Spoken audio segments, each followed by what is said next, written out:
get that stuff mixed up. Okay, so what we're just going over today is we're delivering the diagnosis is the main thing. I'll sit down.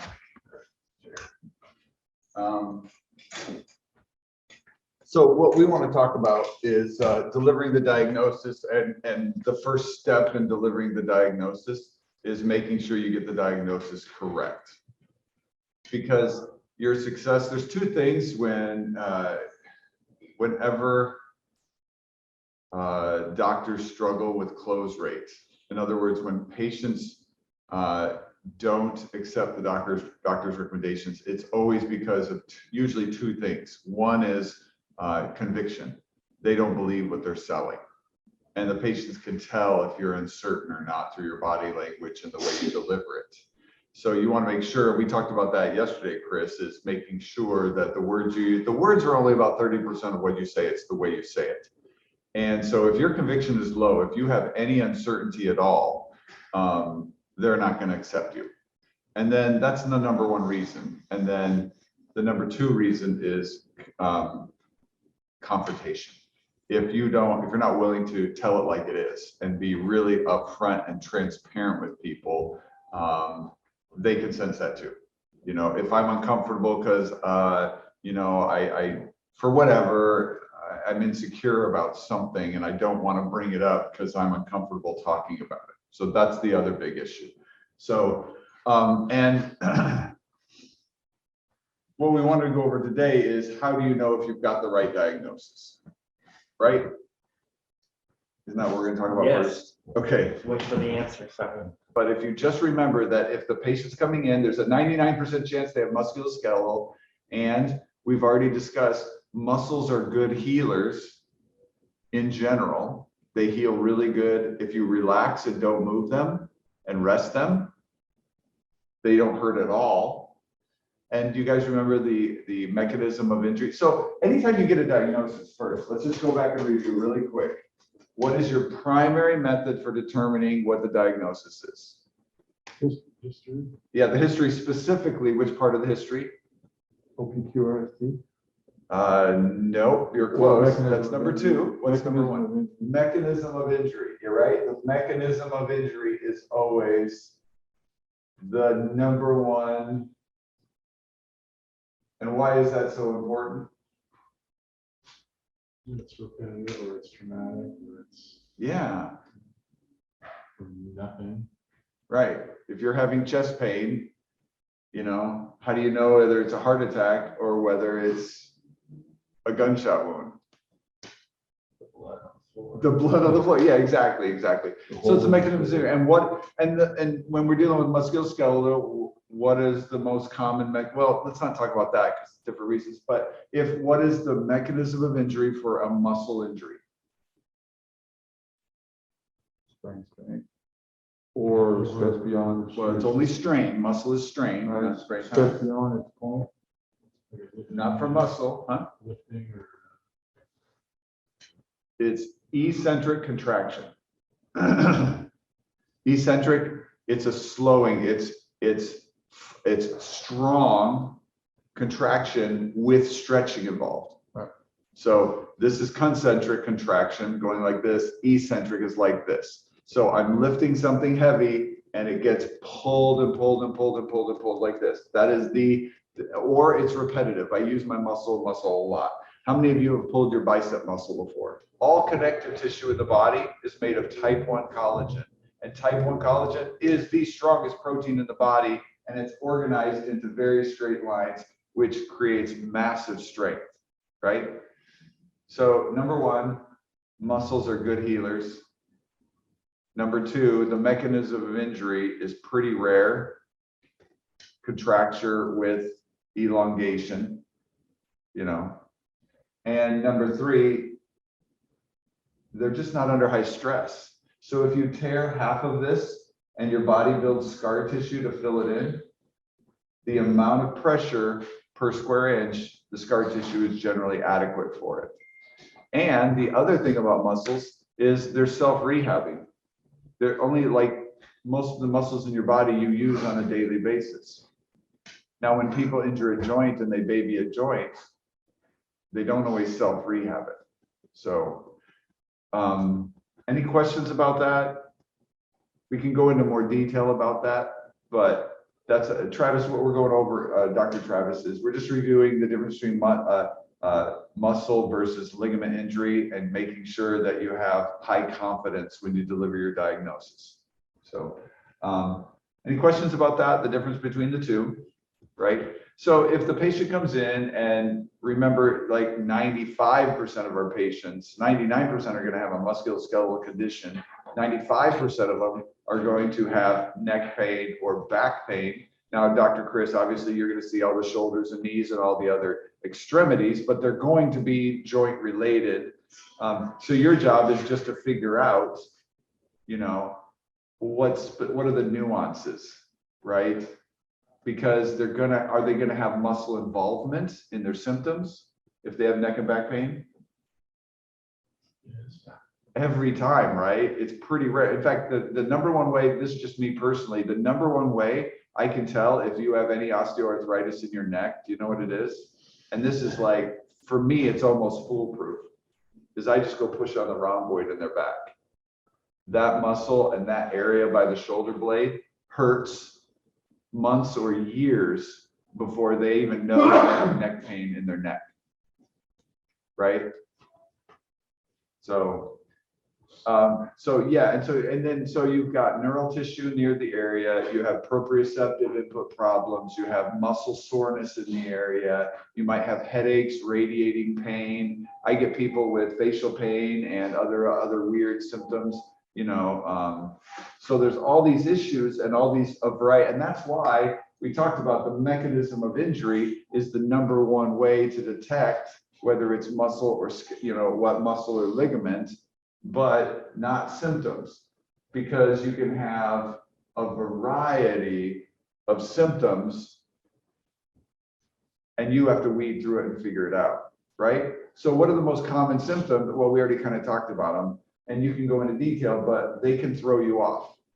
So the most common symptom is positional pain. What are some other indicators that it's ligament damage? The spine. Any ligament, it applies to any ligament, but the spine specifically. We're going to talk about muscles and spasm. Spasming muscles is common. A damaged muscle doesn't spasm. So that's kind of a negative, like a reverse diagnosis. Oh, you had a tight muscle. We can assume it's probably a ligament injury or some injury to the joint, at least to the, let's just say to the joint, because it could be a broken bone. You could have a guarding muscle or something like that. Although I don't think the muscles, yeah. Anyway, what else? Any other common symptoms? For a knee, you might get joint laxity. What's that? For a knee, you might get joint laxity. So Oh, movement that's joint normally happening. laxity. Yeah, so if you have ligament laxity would be a good one. That's not ligament. So they would say their joint pops out of place. Oh, that's good. I wasn't even thinking of that one. Yeah, so you would have sloppiness in the joint. Right. Yeah. I'm just thinking periphery because that's what I'm. Yeah, and we don't see that in the cervical spine because if there's laxity, the joints That's bad. spasm. Now you got muscle really locked because of the neural tissue there, your body, your knee slops around a little bit. Anyway, it's a little bit different, so very good. The common one I was thinking on this one is a delayed onset of pain. So you've got that delayed onset, there may or may not be swelling, the pain levels can be all over the place. But to me, the biggest symptom, I mean, is chronic pain that won't go away. Or and remember, people who hurt themselves, the number one thing they try and do is they try and stretch it out, which typically makes it worse too. Okay. So I guess the whole point of all this is pay very close attention to the mechanism of injury. If it's a joint, there's going to be, you know, it's some type of shift or strain, right? The only way to damage a ligament is to stretch it beyond its normal movement. And the common things you're going to get in the office are either a trauma, or if there's no trauma, then that's why the anchor is so important, because a ligament heals poorly. So if they say I woke up in bed and I hurt my neck, Is there any chance that's a muscle injury? If the thing is first of all, when someone walks in the door, you're automatically assuming a ligament injury, then you're looking and you just rule out some of the others. Did they have, in other words, if someone comes in and they said, I have neck pain, and I go, the first, and I don't know anything else, you know, I could just go, well, tell me a little bit about your symptoms. And I'm assuming it's a ligament, and I'm going to ask them, what was the mechanism of injury? And if they go, I don't know, or it just came on me, or they don't give me eccentric contraction or repetitive muscle injury of some kind, I'm assuming it's going to be ligament injury. And then if I think there's a chance it could be muscular, I'm going to test the muscle, right? So for low back pain, I'm going to do range of motion. If I have a pulled muscle in my back, a genuine pulled muscle, can I bend over like this without pain? Now, just because I have pain doesn't mean I have a pulled muscle, right? This isn't definitive, but they haven't given me a clear mechanism of injury. They didn't say I was picking up a boulder and I went to set the boulder down and I felt a pulled muscle in my back. That would be a clear mechanism of injury for a pulled muscle. But I'm still going to assume ligament, even if they said I was picking up a big boulder and I went to set the boulder down, and as I did, I felt something hurt in my back. I'm still not going to assume it's a pulled muscle in the back, because ligament injury is much more likely and much more common. In other words, you got to give me a good reason to go with muscle, right? Okay. Just saying, so if every single person that came in, you just assumed and told them you have a torn ligament in your neck or back, you're going to be right 99% of the time. And when I say ligament, I include disc or facet or ligament or any of those issues right there. All right. So make sense? I have high confidence. And then basically all I'm trying to do is make sure I rule out a muscle or referred pain. Okay.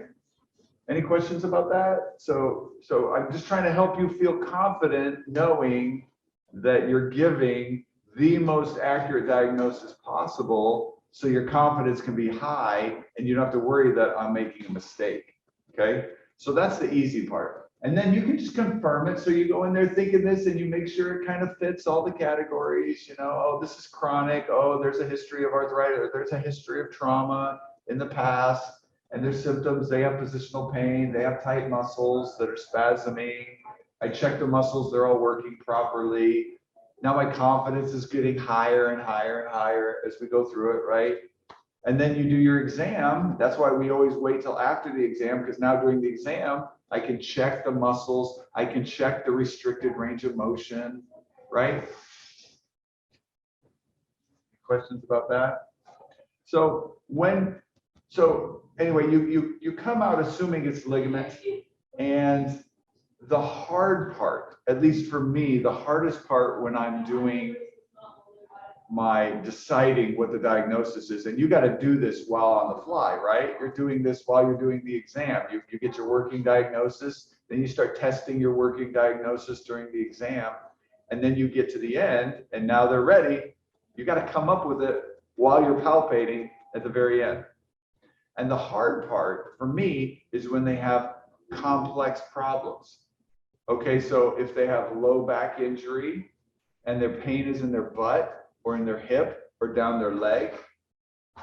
Let's go real fast. So we'll talk about how to differentiate a little bit more accurately. But now let's say, okay, we definitely have a shoulder injury, because it's super common to have a hip problem and a low back problem, a shoulder problem and a neck problem. So the way you're going to present to the patient is you're going to look at them and give a super clear diagnosis with high confidence, the way we talk about. You turn, good body posture. Even if you're not sure, sound sure and go, okay, Mary, here's what's wrong. You have a bulging disc in your neck and a torn rotator in your shoulder. If you can be specific and say supraspinatus or biceps tendon, we'll talk about how you can differentiate which ones. But you look at them and tell them as accurate as you can. You have a bulging disc in your neck and you have a shoulder, or you have a bulging disc or osteoarthritis or a torn ligament, whatever you think they're going to understand. Remember, those all mean pretty much the same thing. Torn ligament, osteoarthritis, arthritis, bulging disc, they're all synonymous. So pick the one that is the most accurate and is the best for them to understand. And then you're going to go and say, now you have this condition in your back and you have a hip problem. Remember how I couldn't bend your hip outwards? That proves you have osteoarthritis. And then you would go, now you have 3, 1, 2, 3, list all 4 and go, do you understand you have 4 conditions? And list all of them. And then they go, yes, I understand. And you go, now look, they're all contributing to your problem, but I think, but I'm not sure, this is the big one. In other words, you definitely have a bulging disc in your back, but it seems like most of your pain is actually coming from the osteoarthritis in your hip because you could barely move your hip. So I think that's 90% of the problem and your low back is 10% of the problem, but I'm not positive. You see that? So I'm sure about what, and I'll even say this to them. So I'm sure you have both. I'm sure I know what's wrong. I just don't know how they're interplaying off each other. I think it's this way.